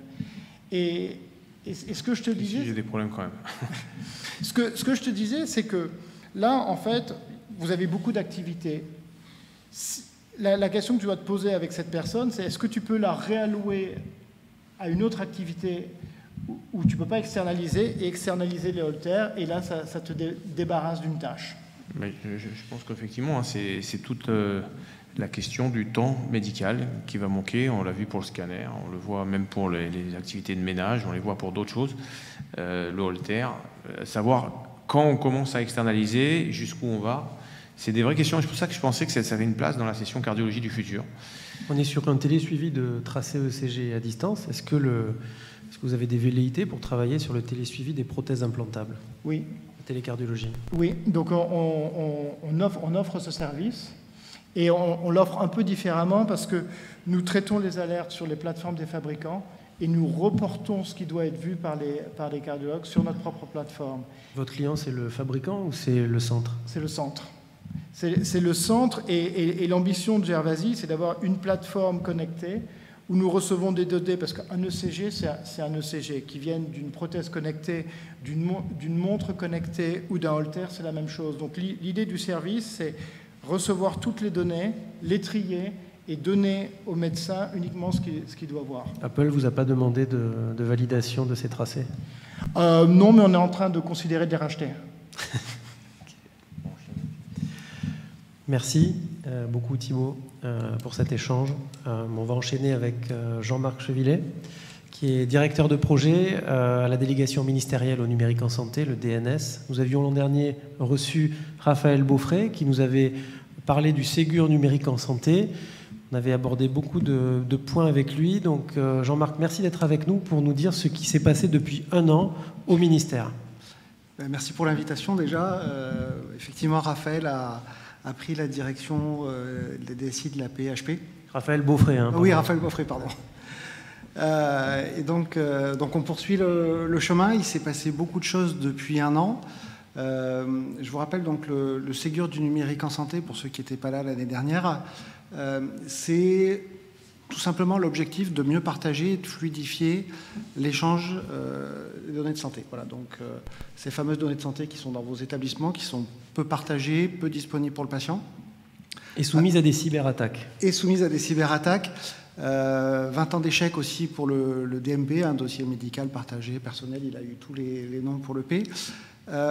Et donc aujourd'hui il y a une équipe au ministère qui s'occupe de ça, on est directement rattaché au ministre, ce qui nous donne une grande liberté de ton et d'action, et on dispose d'un budget sur 3 ans d'à peu près 3 milliards d'euros. 2 milliards d'euros pour mettre à niveau les logiciels, pour construire le système dont vous a parlé Raphaël Beaufray l'année dernière, et 1 milliard d'euros sur des questions d'innovation et de cybersécurité. 700 millions sur la partie innovation, et 300 millions sur les questions effectivement de cybersécurité. Voilà. Donc aujourd'hui, on a tous reçu sur nos emails une requête de la CPM de Amélie nous demandant de créer un espace santé. Donc en tant que patient, on a chacun, plus ou moins, les patients sont censés l'avoir fait. Vous avez fait ce travail-là. Ouais. Les comptes sont ouverts et votre première étape, c'était de les alimenter. Tout à fait. Alors déjà, petite subtilité, et contrairement au DMP, en fait, les comptes sont ouverts par défaut. Chaque patient, citoyen, donc vous tous, moi, on dispose d'un espace santé personnel, carnet de santé électronique, sauf on s'y oppose. Donc effectivement, ce mail a été envoyé pour informer. On est dans une démocratie, on a le droit de ne pas vouloir du carnet de santé. Il y a 2% des Français qui ont dit « moi, j'en veux pas ». On respecte, et sans avoir à se justifier, encore une fois, c'est le choix de chacun. Après, si on n'a pas activé, le carnet de santé, il existe, il est alimenté. Donc tout ce que vous avez évoqué sur l'imagerie, sur ces comptes rendus de scanners qui sont faits la nuit, remonte aujourd'hui dans les carnets de santé des patients. Et après, effectivement, si en tant que patient, on veut y accéder, là, il faut activer. Voilà. Et aujourd'hui, on a une augmentation constante. Donc je vous l'ai dit, il y a 2% d'opposition. La semaine dernière, on a passé les 10 millions d'activations. Donc on arrive sur des chiffres qui sont très importants.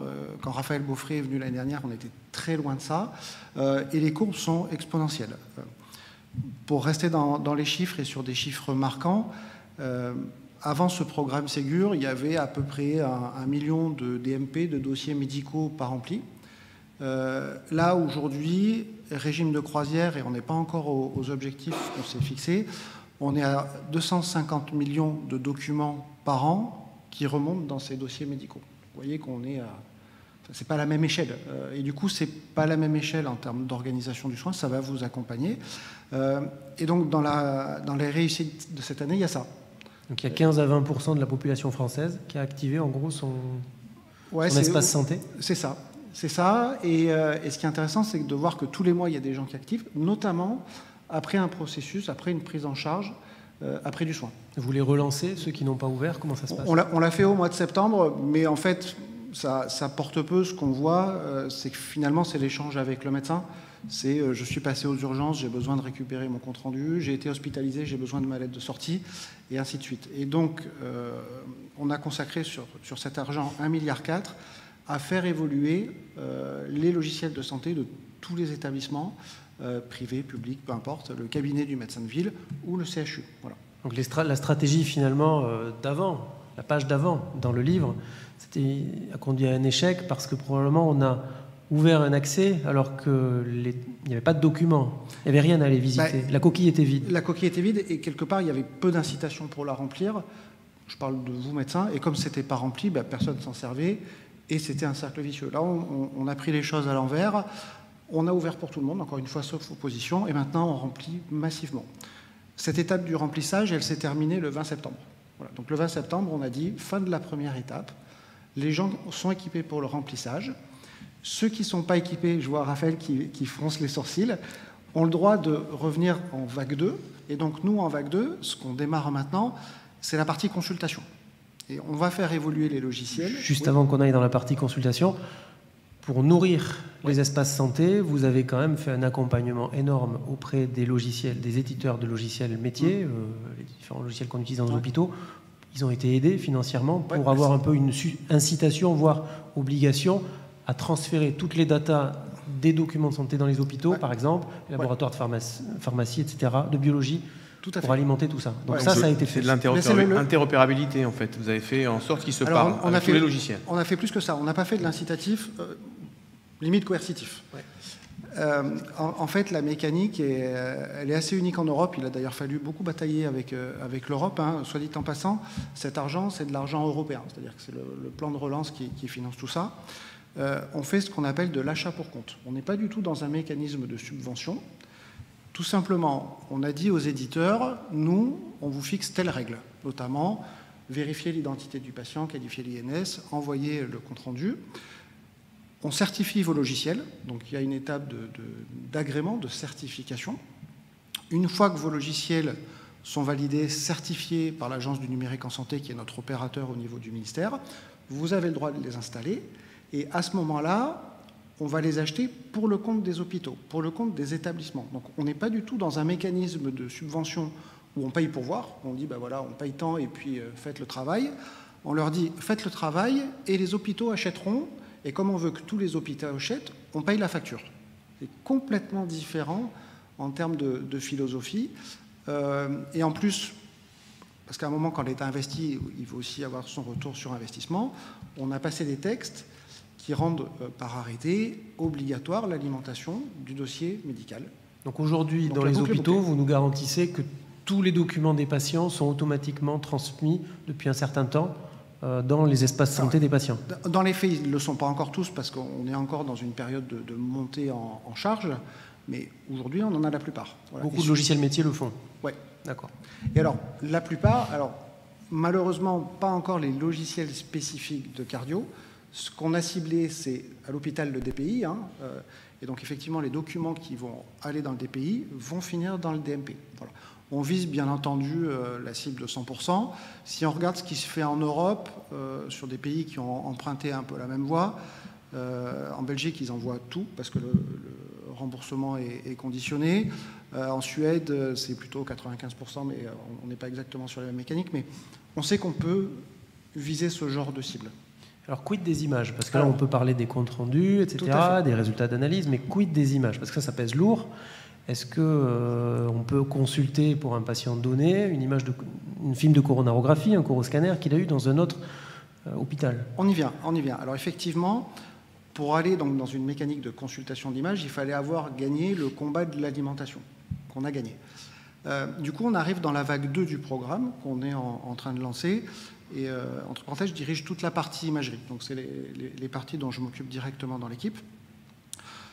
Donc, on met en place ce système. On a demandé aux éditeurs qui le souhaitaient la réalisation d'une boîte qu'on appelle Dreambox. Voilà, le nom un petit peu savant qu'on a trouvé.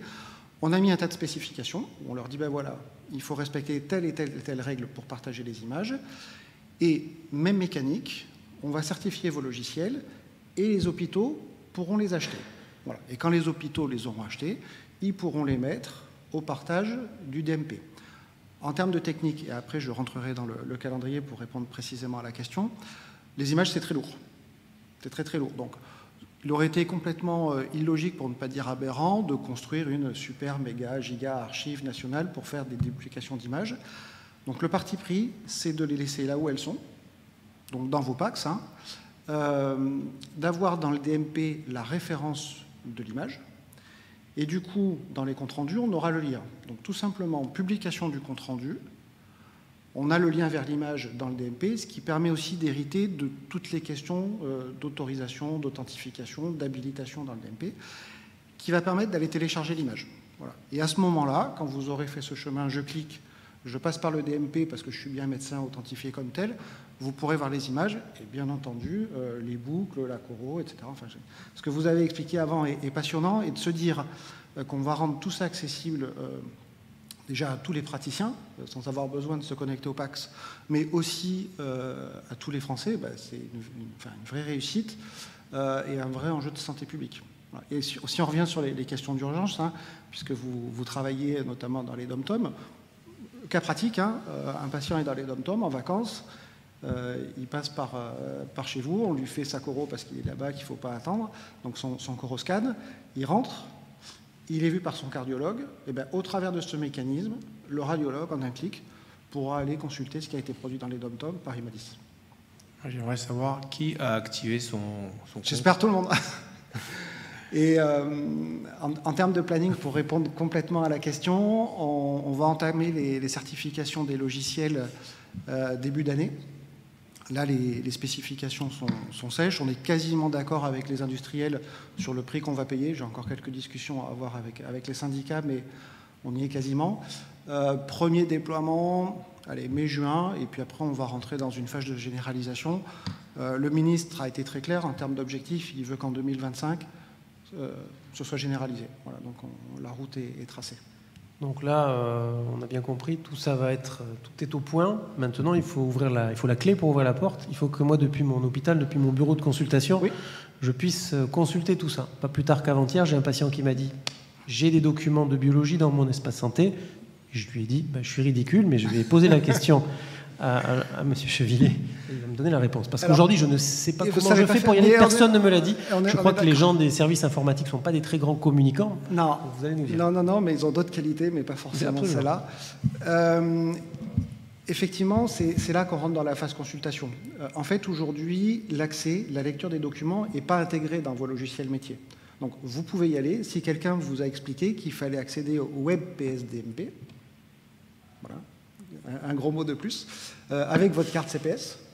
Voilà, et qui est toujours dans ma poche. Qui est toujours dans votre poche.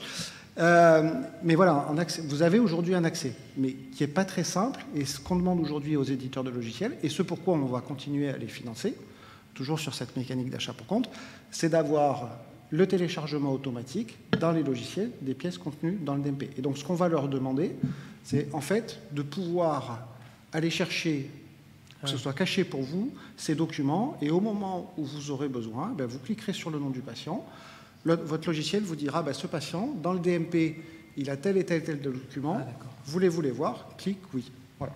Ça, c'est la vague 2, c'est ce qu'on va faire en 2024.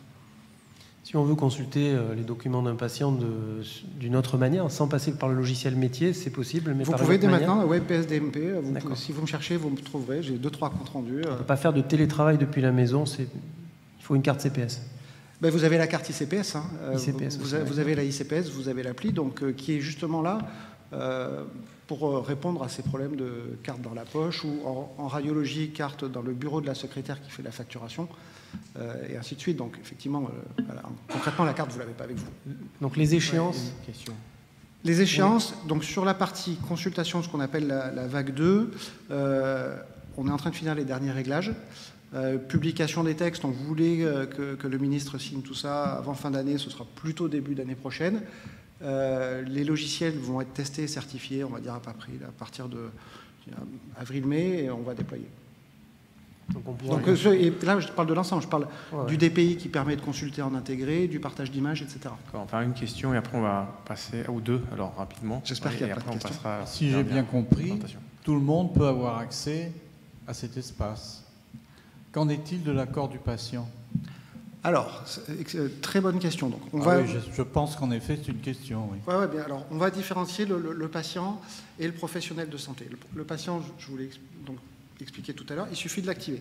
Si vous, et là je fais un peu de promo, vous allez sur n'importe quel store, hein, Android et Apple, vous cliquez sur Mon Espace Santé, vous téléchargez l'appli, vous activez votre compte et vous avez accès à vos documents personnels, vous, patient. Sujet patient traité. Sujet professionnel de santé. Donc, il faut informer le patient quand vous accédez. Il faut lui demander son consentement. C'est la moindre des choses. Là où ça devient intéressant, c'est que le patient, quand vous allez accéder, il est notifié. Et ça marche redoutablement bien. Moi, j'en ai fait l'expérience et je vous livre une expérience perso. Je vais voir mon médecin du sport et je lui dis, ben voilà, certificat, machin, tout ça. Et je lui dis, par contre, je veux que tu m'envoies tout dans mon espace santé. Il me dit, j'ai pas envie de me connecter, je sais même pas comment on se connecte. Je passe derrière le bureau, je lui dis, bah, connecte-toi sur le mien. Donc, il va sur ce fameux web PSDMP, il clique, et à l'instant où il clique sur mon dossier, j'ai une notification sur la montre qui est connectée au téléphone qui dit un médecin a accédé à vos données, a consulté votre document, est-ce que vous êtes OK? Ça, c'est pas une autorisation, c'est une information? Oui, oui, tout à fait. C'est pas pareil, c'est pas pareil. Mais encore une fois, le médecin, il doit demander, c'est-à-dire que c'est dans les règles d'utilisation, hein, c'est les règles d'utilisation du DMP, deux cas de figure. Soit vous pouvez lui poser la question et vous devez le faire. Typiquement, mon médecin du sport, il m'a dit, est-ce que je peux regarder? J'ai dit oui, bien sûr. Il n'y a pas très longtemps, un anesthésiste réanimateur en congrès me posait la même question. Je dis, bah, regardez mon espace santé. Donc, je lui ai donné l'autorisation, il l'a fait et j'ai eu la même notification. Ça, c'est le cas où on peut répondre à la question. Et puis, il y a le cas où on ne peut pas répondre à la question. On est aux urgences, on est inconscient, on est polytrauma, le quotidien d'IMADIS. Et bien là, il faut bien y aller. C'est-à-dire qu'on ne va pas demander au patient, hein, on ne va pas lui faire perdre des chances de survie juste pour une question. Donc là, il y a des mécanismes de prise de glace, il y aura les mêmes notifications. Et effectivement, quand vous allez accéder, il faudra spécifier que vous êtes intervenu dans un contexte d'urgence. Donc tout ça est extrêmement cadré aujourd'hui, encadré. Là, en l'occurrence, il y a non seulement eu l'autorisation, mais il a même pianoté pour lui, donc je ne peux pas dire qu'il n'était pas au courant. La France est un pilote pour l'Europe. Il y a eu des subventions européennes, on est un peu pilote. Alors, ça, c'est extrêmement intéressant. On était plutôt les mauvais élèves de la classe il y a encore quelques années. Et puis là, clairement, on a pris les rênes. Ce qu'on fait aujourd'hui est extrêmement observé. Ce qu'on va faire au niveau des images, c'est unique au monde. Et clairement, si ça fonctionne, et aujourd'hui, au stade où on en est, on n'a aucun doute sur le fait que ça va fonctionner, ça ira jusqu'à l'Europe. C'est-à-dire que les gens de l'Europe nous ont déjà demandé comment ça marchait, comment on allait faire. Ils vont s'en inspirer, c'est certain. Bon, merci beaucoup. Alors, il y a une question peut-être très rapide, parce qu'on voyait le jogging tout à l'heure. Désolé. Alors, très rapidement, je trouve ça génial comme truc.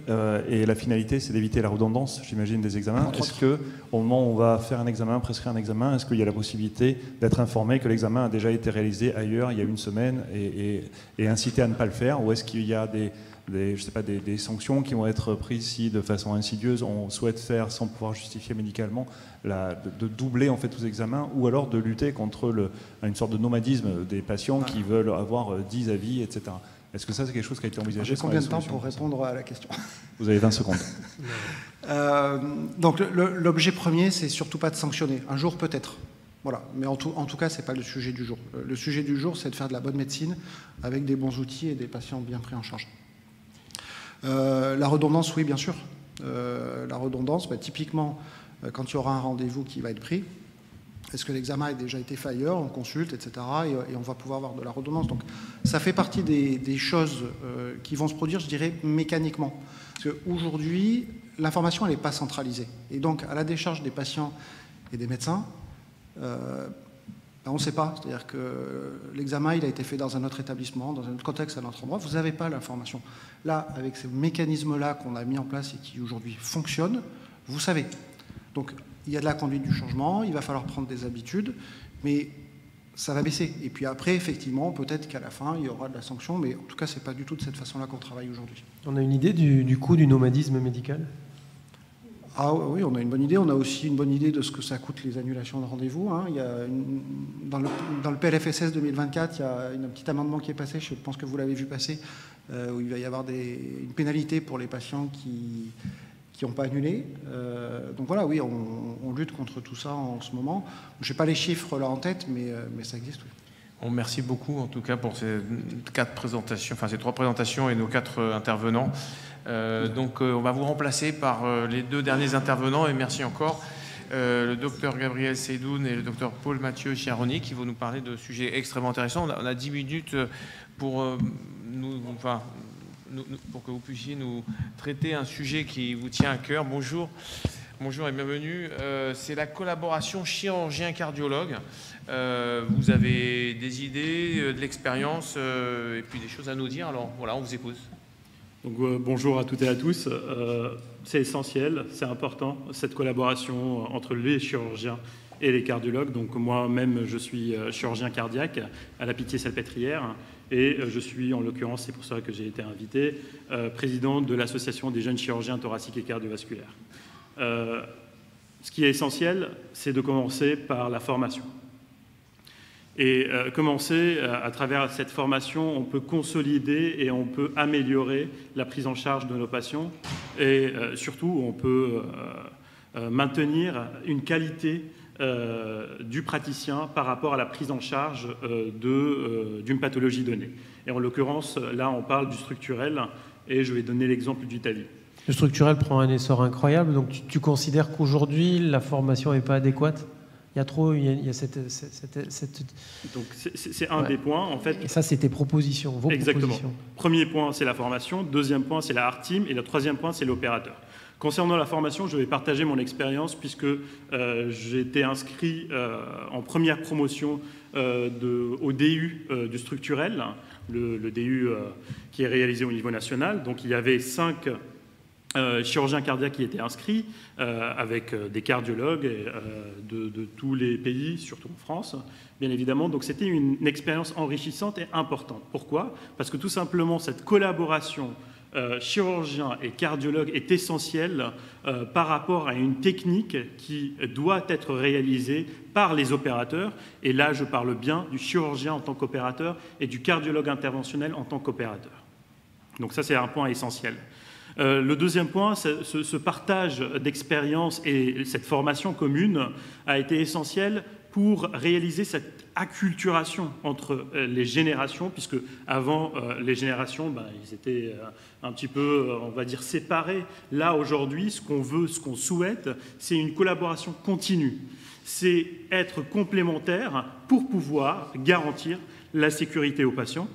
Et bien évidemment, quand on parle de la sécurité aux patients, on parle aussi d'un parcours de soins qui est amélioré et une prise en charge optimale.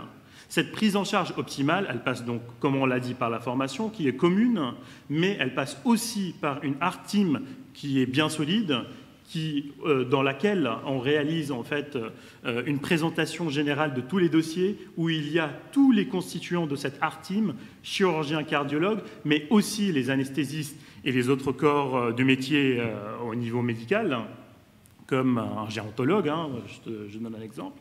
Donc c'est essentiel d'avoir tous ces praticiens autour de cette Heart Team et surtout de discuter tous ces dossiers pendant cette réunion multidisciplinaire. Tu parles d'une formation commune. Est-ce que ça veut dire que des chirurgiens cardiaques doivent venir faire des stages de cardiologie pendant leur internat? Est-ce que des cardiologues interventionnels doivent faire 6 mois de chirurgie dans leur parcours? Alors, c'est une question très importante puisqu'on discutait là tout à l'heure par rapport à ce point.